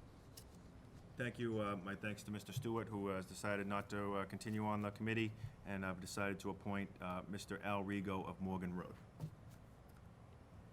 Okay. And next we have under communications Selectman O'Mahony announcing her appointment for the same committee. Thank you. My person is actually here tonight. I'd like to recognize Gary DePalma of Swain Road, longtime resident, and I think he's going to be a great asset to the bylaws and town meeting committee. And we thank you for your willingness to volunteer for the community. And I would note that the bylaw committee is meeting, I believe it's tomorrow. So Wasting the no time for you, Gary. would be good to, if you could, if the new individuals who have been appointed could get sworn in by the town clerk, and then you can participate in that meeting. So you can either sleep here tonight, or you can come back in the morning and. I believe Mr. DePalma, being the awesome gentleman that he is, actually was already sworn in. He's ready to go. You're off to a great start on the committee. Thank you. Okay, and the board to consider is a request from Laura Breer, Wilmington Tewksbury United Methodist Women's Group, regarding placing signs on town property. This is with respect to an event that they will be holding, and she provided an email noting that they are looking to have signs regarding their church fair, referencing the fair location and date. The Town Common, Middlesex Ave side, 2 signs. Town Common Church Street side, 2 signs. 1 sign at the Whitfield School Field, and 1 sign at the Entile entrance. Okay. Is there a motion? So moved. Motion's made. Is there a second? Second? Seconded by Mr. McCoy. Any discussion? Seeing none, all in favor? It's unanimous. I would just note that their fair is scheduled for October 26th. October 26th.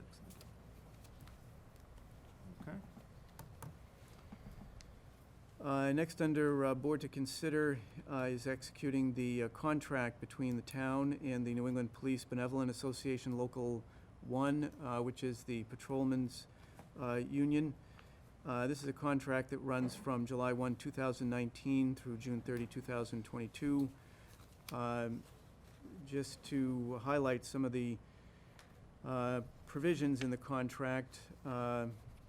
There were changes, or would be changes to the detail rates. Currently, a detail rate is $48 an hour. The change would be going up to $50 an hour upon execution of the contract. And then as of 7/1/2020, the rate would go to $52 an hour, and then $54 an hour effective 7/1/2021. There's also a provision in here that would call for details that are performed between 7 a.m. and 7 p.m.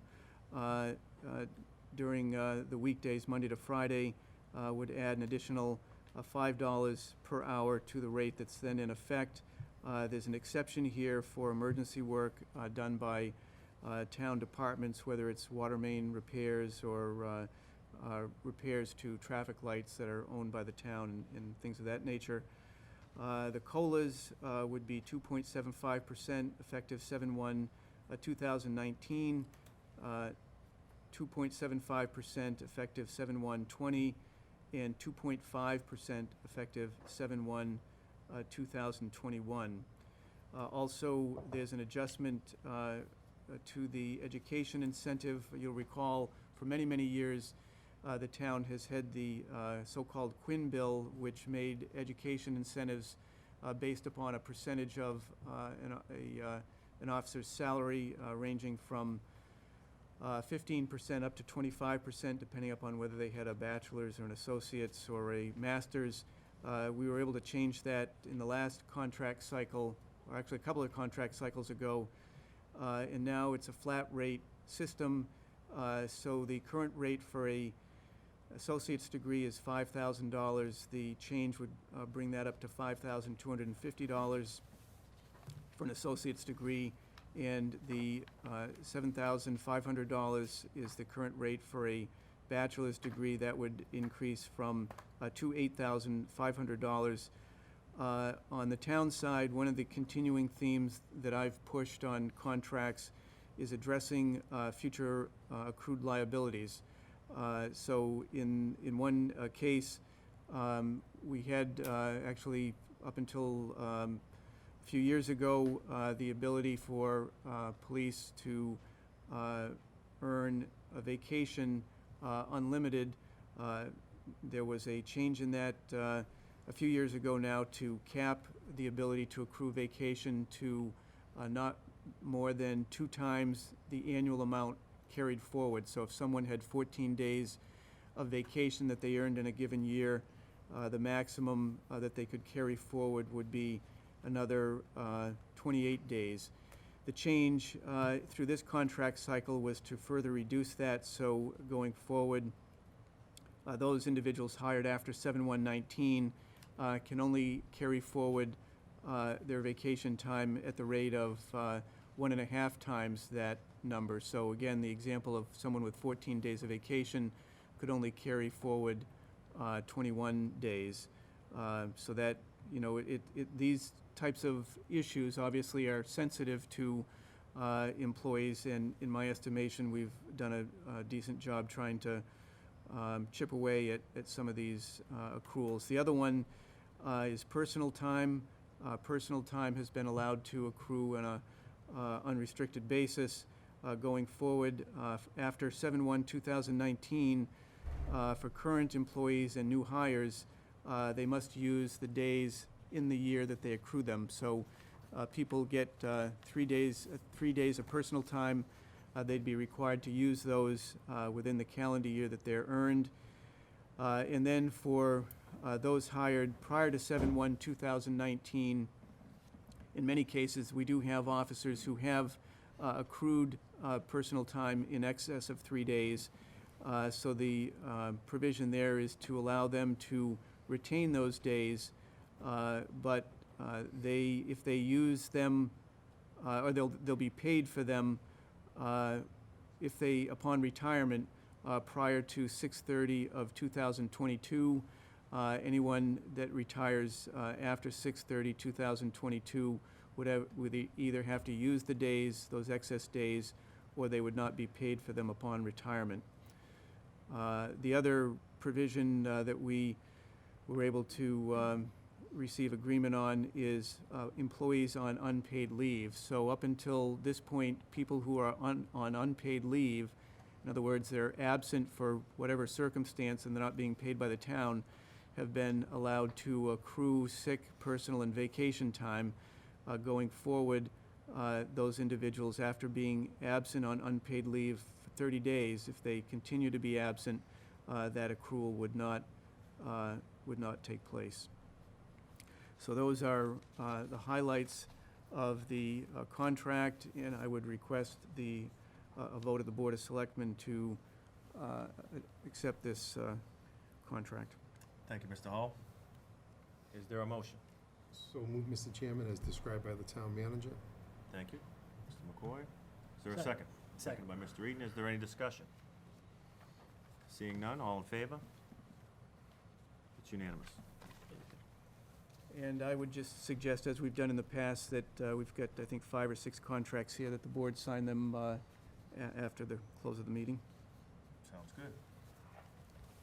Okay, public comment. Yes. It is Alden, 60 Lawrence Street.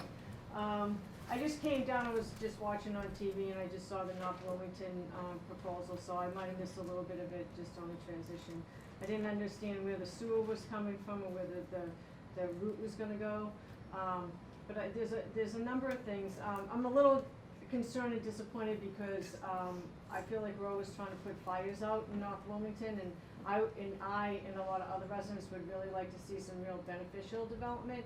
And not to say a housing development wouldn't be the right thing, but I would personally like to see it where it's not based upon the profit of a developer, but more about the vision of what the town has for North Wilmington. And so I'm really concerned about these types of proposals that come forward when it doesn't fit into any of the plans that we actually do have, like the master plan, for instance. And just to give you a little bit of a background on this property here, years ago back, I don't know, I can't remember the date, I'd have to look it up, but probably like 99 or 2000, 2001, the Headwater Stream Team did appeal a permit, a wetland permit for that property. And it ended up going into adjudication, and we were able to settle on where the median high water mark is of Lover's Brook there, which you heard him mention several times about riverfront.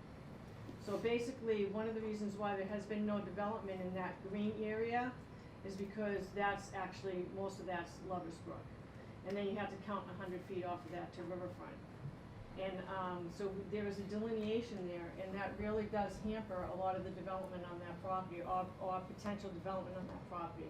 So I just want this board to know that it was called the ANRAD, that has expired, obviously, because it was a long time ago, but there was a settlement that we did enter into with the Conservation Commission and the town, and the developer that was gonna propose a development there.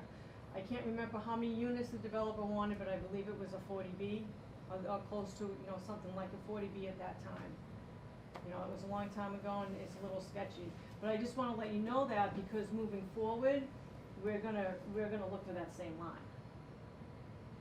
So, and it's gonna impact that development. And so what he had shown up there, I just don't see that feasible. I just wanna tell you that. 385 units, 120 units, I don't see how that's feasible on the property, knowing where I think the line is.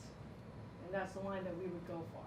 And like I said, you have to go back and look at the settlement that we entered into with the Conservation Commission and the town on that line. So I just wanted to give you a little bit of background there. I'm concerned about the sewer.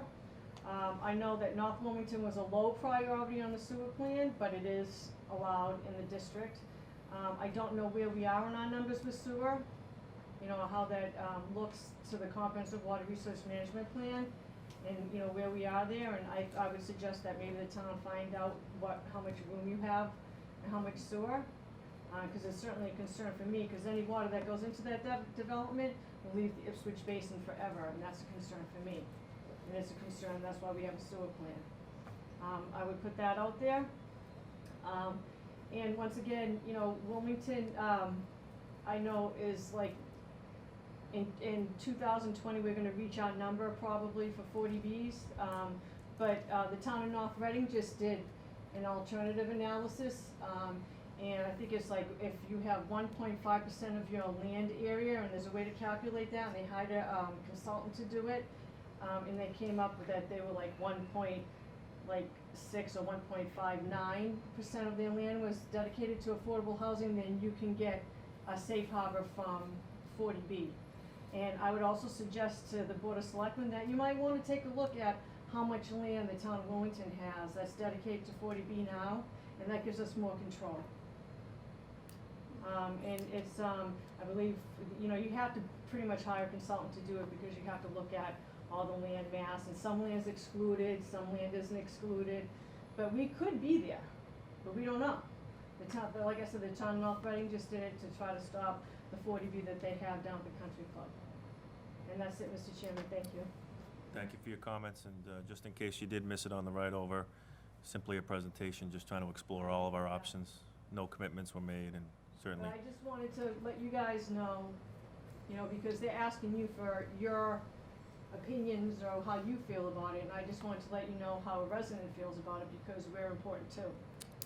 That's all. Absolutely. Thank you. Thank you for your comments. Anyone else? Sir?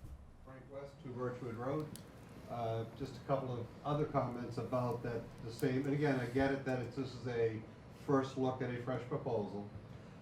One, they're talking 120 units and they're running a sewer line. Does that mean that all that Eli's land, or is that just, you know, that's just the pieces that they're looking at now? Could they go back further, as they go back further to Salem Street, and build another 120 units because there's sewer there? The other thing also is that if you're running the sewer past the Whitfield, you're running it to the registry and all that land over there as well. So we might be looking at, you know, a nice friendly 40B 120 units today, and it could end up being 500, 600, 700 units at some point in the future with the sewer allowable. So I just wanted to throw that out there. And the other problem is that when you add more traffic going on to Middlesex Ave, you're gonna add more traffic going the opposite direction from the Shady Lane folks, going down Lawrence Street and into Glen Road. So you might wanna, you know, think of that as far as, you know, what's going on with the future as far as, you know, if I live on Birchwood Road, if I can't easily take a right in Shady Lane, me and my family's gonna take a left and go up Lawrence, and I know Mr. Eaton probably won't like a lot of traffic over on that end, but, you know, but the reality is that you'll probably see more traffic in the Glen Road end. Last comment I wanna make is that, again, they talked about the barbells, you know, the young people looking at affordable housing on one end, and the people that are, you know, in their senior lives looking to downsize. I'm hearing rumors about the possibility of people looking at a new senior center. Wouldn't it be a nice idea if they could incorporate a senior center with affordable, really affordable, Deming Way style affordable housing over at the St. Dorothy site? Something like that. You're looking at an enterprise fund for a hockey rink and a potential sports complex, and something could be done on the town level. Maybe the town could do an enterprise fund that would have affordable, like a Deming Way style housing at the St. Dorothy site, put a senior center in the middle of it or somewhere on the property that's accessible not just to the people living at the complex, but the entire town. That's a good location for senior housing. What's right down the street, Market Basket, et cetera, et cetera. You got the train not that far away, you got other businesses in and around the area, so that seniors that don't want to be driving for miles and miles, just throwing it out there, that might be a good alternative. We bought the town for municipal use and for the residents of Wilmington. We haven't done anything for our senior population to increase senior housing. You know, again, when I'm saying senior, I'm talking like Deming Way, there's 76 units, and those were built in the 60s when our population was probably about 13,000, 14,000. Now we're about 26,000, and with these developments that we're talking about on Lowell Street, potentially on Jefferson Place, and a few others, we're probably looking to beef up our population to better part of 30 grand over the next 10, 15 years by the numbers of units that we're hearing out there. So just throwing that out there is something that you guys might want to consider. Thank you for your comments, and I know you mentioned a couple of different projects or ideas that are being tossed around, and I hope you can appreciate that the town is simply exploring every option. At this point, there's been no commitments in terms of any of the committees that have been formed. He also mentioned that the housing at Deming Way, I believe it's 82 units, but I could be wrong, that's also state-funded, right? I mean, so that's subsidized by the state. Right. So it's obviously something that each community, probably 250 other communities would like to have as well. Here we had tonight a proposal for some additional affordable units. I thought it was something that we should at least listen to, so that was kind of the point of tonight. Mr. Chairman, I thank you very much for bringing that. I think you've heard me sit on this side of the table and on that side of the table in the I have. past, and being a proponent of affordable housing, as well as, I get it that affordable goes to the median income and the guidelines and all that, which for many people is not legitimately affordable in their personal situations. But also, again, I've been an advocate for years and will continue to be an advocate for a truly affordable type senior development in this town. I think we're on the same page. I've said it before. I think what I think is affordable is much different than what my father thinks is affordable, right? So, thank you for your comments. Sir? Ethan Sawyer, 58 Lawrence Street. And I just wanted to say that I appreciate you guys bringing this forward to give people the opportunity to, bring their comments to the table as well. It sounded like you were probably going to be getting back to the presenter tonight at some point with some sort of a notice, or I don't know, a letter to him. It sounded like there was maybe some expectation of that. I don't know if that's accurate or not.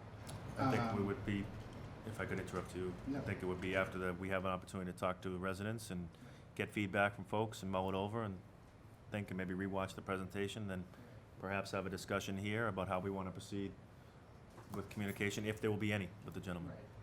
Right. And so just, with that, if people who do have comments, I assume they should direct it to the Board of Selectmen, would that be? That's fine, that's why we're here. Okay. The only questions that I had, and I don't know if you'll have the answers tonight, but if you know when the 2020 census is anticipated to actually be completed, I don't know if anyone. Yeah, that's something that's a good question. I talked to Valerie about that. I'm not really exactly sure. Obviously, it only happens every 10 years, but it's my understanding, and I'll do the best I can here, but it doesn't happen on January 1. There is some time, I think it's almost like a year to calculate the numbers before they would go into effect, and possibly the latter end of 2021. 2022 is when they may do any redistricting if they need to or stuff like that. But correct me if I'm wrong on that. It takes some time, is what I'm trying to say. Right. Yeah, because I think they have to put out the questionnaires, get them all back, give people time. Times every community too, Yeah. so, yeah. And then, so then I guess with that, then the question that I had was, I guess we're sort of, I don't know if there's a difference between when we've sort of officially fallen below that 10% threshold and what is called 40B versus when we've officially sort of exceeded or not met the threshold of the 10%.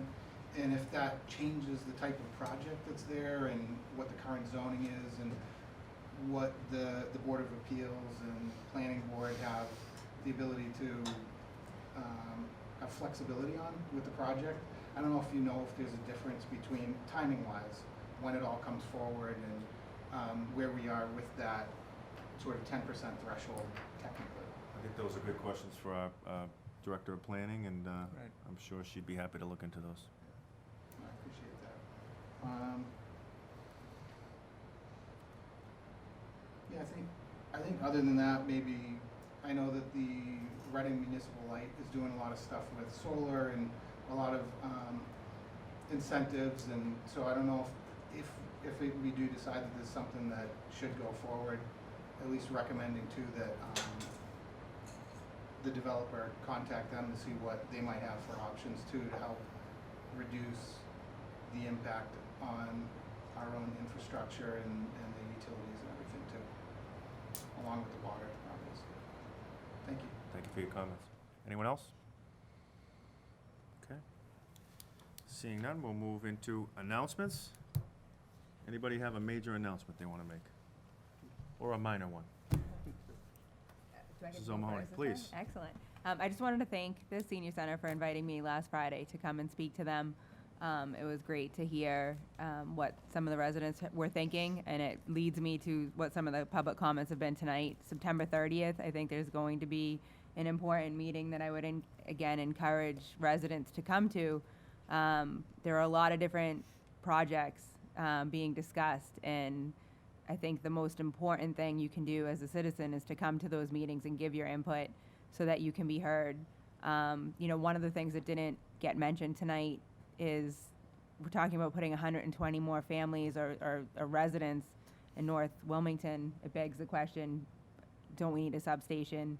Things like that. That didn't come up tonight, but I would expect if we're talking about developing any part of North Wilmington, that would be part of the discussion. I know that there's been a lot of other discussions out there, so please, if you can, if you find it as important as we find it, come September 30th. I know Chairman Bendel's working on another meeting at the Senior Center in October sometime for anyone who can't get there on September 30th, but I think it's important for us to try to work collaboratively to make sure that we're addressing all of the concerns that we're all identifying. That's it.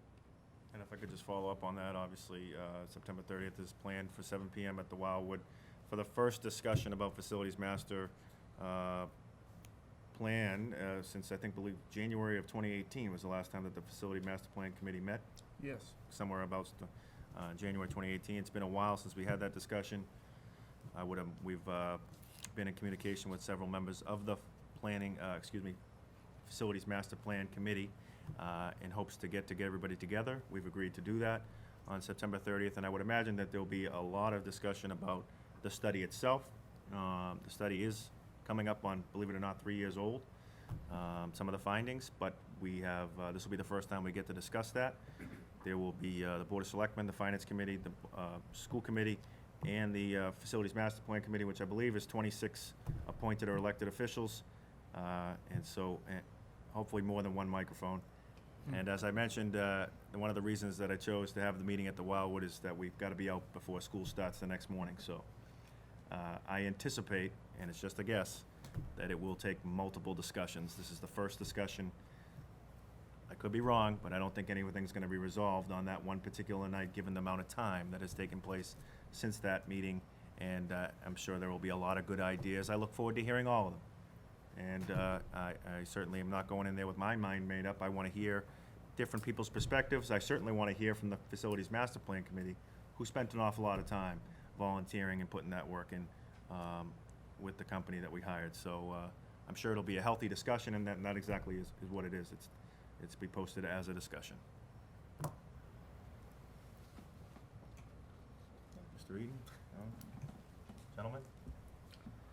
I do have one other announcement, other than that, other than the meeting next Monday, and if you'll just give me 30 seconds, you won't be disappointed. Excuse me.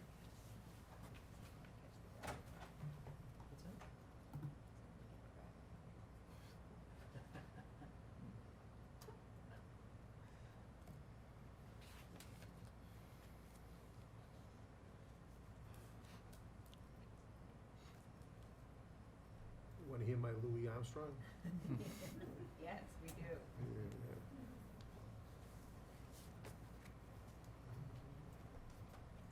The other announcement is that is in a couple hours, it's our town manager's birthday.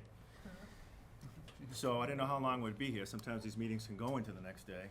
So I thought we ought to have, share an ice cream together, so I brought Hoodsies to our town manager.